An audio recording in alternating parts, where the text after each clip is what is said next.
매일 아침 하나님과 함께 누리는 하늘의 양식 오늘 만나. 유덕한 여자는 존영을 얻고 근면한 남자는 재물을 얻느니라. 인자한 자는 자기의 영혼을 이롭게 하고 잔인한 자는 자기의 몸을 해롭게 하느니라. 악인의 삭은 허무하되 공의를 뿌린 자의 상은 확실하니라. 공의를 굳게 지키는 자는 생명에 이르고 악을 따르는 자는 사망에 이르느니라. 마음이 굽은 자는 여호와께 미움을 받아도 행위가 온전한 자는 그의 기뻐하심을 받느니라. 악인은 피차 손을 잡을지라도 벌을 면하지 못할 것이나 의인의 자손은 구원을 얻으리라. 아름다운 여인이 삼가지 아니하는 것은 마치 돼지코의 금고리 같으니라. 의인의 소원은 오직 선하나 악인의 소망은 진노를 이루느니라. 흩어 구제하여도 더욱 부하게 되는 일이 있나니 과도히 아껴도 가난하게 될 뿐이니라.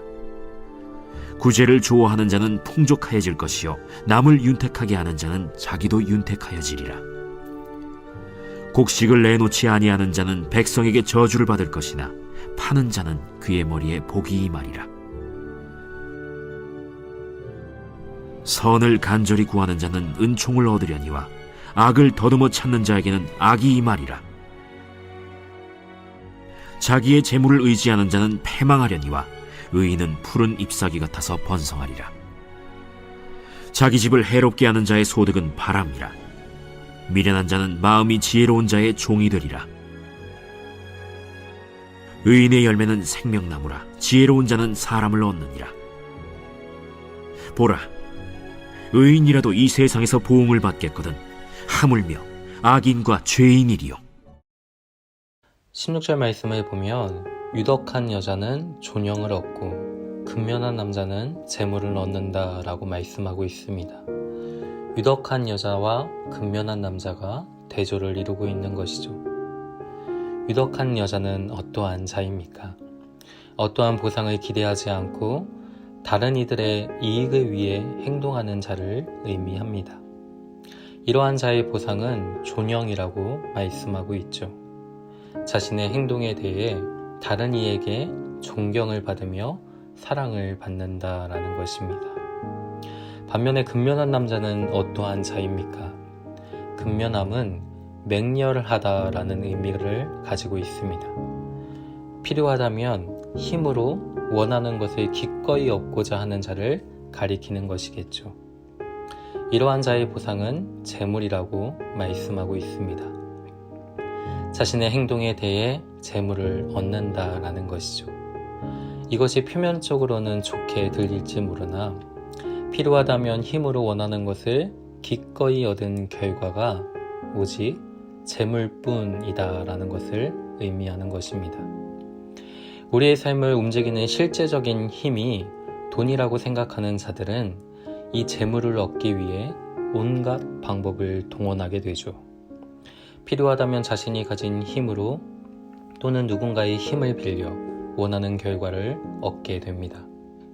유덕한 자가 얻는 존경과 사랑이 무슨 소용이 있냐며 돈만 있으면 또 재물만 남으면 된다라고 생각합니다.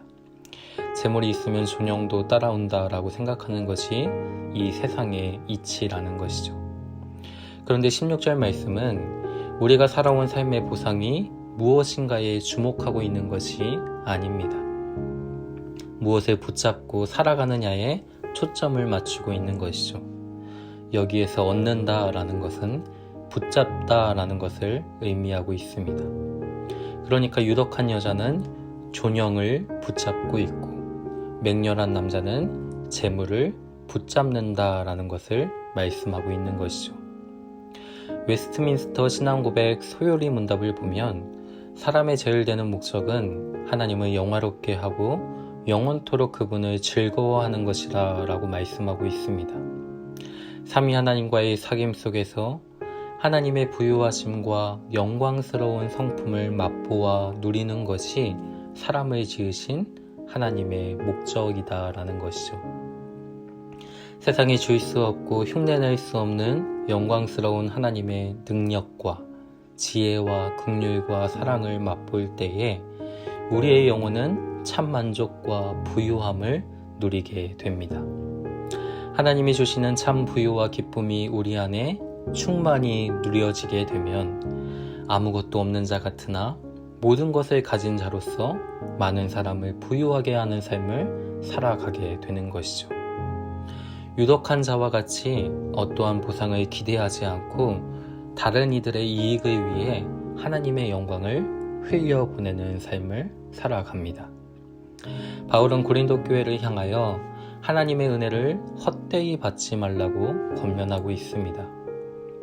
하나님의 은혜를 누리고 있는 우리는 근심하는 자 같으나 항상 기뻐하고, 가난한 자 같으나 많은 사람을 부유하게 하고, 아무것도 없는 자 같으나 모든 것을 가진 자라고 말씀하고 있죠. 존경과 사랑을 받기 위해 그 하나님의 사랑과 영광을 흘려보내는 것이 아닙니다. 하나님을 즐거워하고 있기 때문에, 하나님 안에 있는 부유와 기쁨을 맛보고 누리고 있기 때문에, 하나님이 우리를 지으신 그 목적에 따라 우리의 삶이 반응하게 되는 것이죠. 무엇을 먹을까, 무엇을 마실까, 몸을 위하여 무엇을 입을까, 이것이 삶의 목적이 아니라 하나님의 나라와 의를 구하는 삶을 살아가게 되는 것입니다. 하나님은 그의 나라와 의를 구하는 자의 삶에 있어야 할 모든 것을 더하여 주신다라는 것이죠. 이스라엘의 왕이 없었으므로 사람마다 자기 소견에 오른 대로 행하였던 사사기 시대에 룻은 남편과 두 아들을 잃고 홀로 남은 시어머니를 모시고 그 어머니를 따라 베들레헴으로 돌아오게 됩니다. 나오미는 과부가 된 두 며느리에게 너희의 백성과 신에게로 돌아가라고 권면하였지만 룻은 나오미에게 이렇게 이야기하죠. 내게 어머니를 떠나며 어머니를 따르지 말고 돌아가라 강권하지 마옵소서. 어머니께서 가시는 곳에 나도 가고 어머니께서 머무시는 곳에 나도 머물겠나이다. 어머니의 백성이 나의 백성이 되고 어머니의 하나님이 나의 하나님이 되시리라. 남편을 잃고 홀로 된 마당에 자기가 살아야 할 길을 찾아야 하는 것이 마땅하지 않습니까? 홀로 된 시어머니를 봉양하기보다 자신의 앞가림을 하는 것이 마땅합니다. 살려면 돈이 있어야 하고 재물을 얻기 위해서는 수단과 방법을 가리지 않는 것이 마땅하다라는 것이죠. 그런데 룻은 재물을 붙잡지 않았습니다.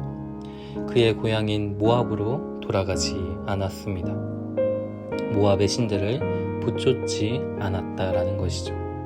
어머니의 하나님을 나의 하나님으로 믿고 그 하나님을 붙잡고 있는 것입니다. 풍족함을 위해 나아갔지만 모든 것이 비워진 채 돌아왔습니다. 그러나 재물이 아닌 하나님을 붙쫓는 삶에 하나님은 넘치는 은혜를 채워주셨습니다. 모든 것이 비워진 삶에 찬송과 존경을 채우셨고 예수 그리스도의 계보를 잊게 하는 은혜를 베풀어 주셨다라는 것이죠. 사랑하는 성도 여러분, 우리는 무엇에 붙들며 이 땅을 살아가고 있습니까? 필요하다면 힘으로 원하는 것을 기꺼이 얻고자 하는 맹렬한 자와 같이 재물만 남은 어리석은 인생이 우리의 인생이 되지 않기를 바랍니다. 본문에 기록된 대로 악인의 삶의 결과는 패망과 사망임을 우리는 기억해야 합니다. 우리의 삶의 목적은 하나님의 나라와 의를 구하는 것입니다. 하나님은 그러한 삶을 오늘도 부요와 생명으로 인도하실 것입니다.